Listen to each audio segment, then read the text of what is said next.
Намираме се на бургаските солници, на плажа на бургаските солници, където ни поискаха пари.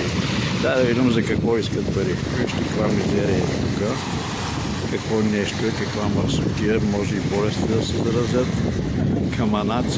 Каманаци и ето това е.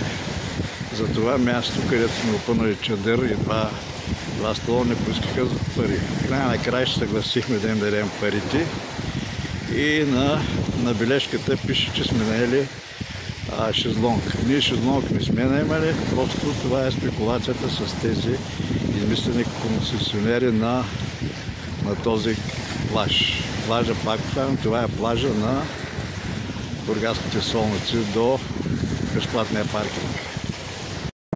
Ето продължаваме с мизерията, за която ни искат пари на Българското Черноморие, на солниците, плажа в Бургас. Абсолютна мизерия.